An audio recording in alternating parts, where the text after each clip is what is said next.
د شب قدر پولیس د یو ځای خبريال په وجنه کې د ککړ تن د نیولو داوا کړې ده او ویلي دي چې د پیه په شاده تعویل ماویل وجوا. پولیس وايي چې ملزم یې سره د وسلې نیولې دي او دوی ته خپل جرم منلې دي. د شب قدر پولیسو ملزم میډیا ته وړاندې کړی دی چې د شب قدر پولیس د تانې مشر ګلشید خان د خبري کانفرنس وروسته میډیا ته ویلي دي چې وجل شوی خبريال افتیار احمد د داروګانو په یو دکان کې د منیجر په توګه کار کولو او د سره یو ملزم د مددگار مزدور په توګه کار کولو. خو پولیس د ملزم د قول وایي چې وجل شوی تن سره د خلی بد رد ویل شوی نو ځکه هغه وجلو. سری زس د وی چیرې ماته کنزل کول زما مور بیمار زما مور کنزل بار بار او زما په نظر باندې دغل ته خانه لګیدم نو په دغه وجه باندې ما دا دی په دې دکان کې یو ځای کار کوو سره افتخارم په دې دکان کې دغه کو د وی چې اول ما وی چې د افتخار مالک دی خو بیا چې راته پته ولګی دا د منیجر مون سره کار کوو چې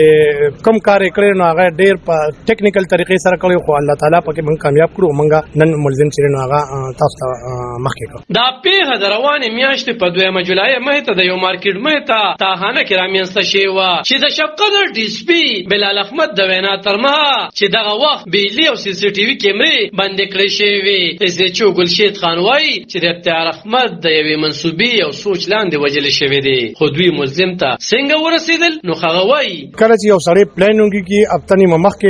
لاسو د مخکې په پلانینګ باندې یو کار شنو هغه کې هغه مخکې چې کم شواهد هغه کوشش کوي چې دا غشي ریموو کوم خو بیا یو سړی چې جرم کوي نو جرم سناسو هغه دغه چیرې نه پاتې کیږي پاغه باندې پولیس دې کې داسې خبره شوی دنه 11 کیمرې وي هغه چې وي په هغه ټایم باندې اف شوی لایټ 24 غنټه هغه کې د لایټ د نتلو سب سوال نه پیدا کیږي ځکه چې هغه کې دغه لګیدلو باقاعده سولر سیستم نو چې یو بجلی بلاړه بل بیا بالکل وا هغه ټایم کې هغه بند شوی وا ډي وی آر چې ډي وی آر هم ډیلیټ شو کم ځای کې چې ردی الته کې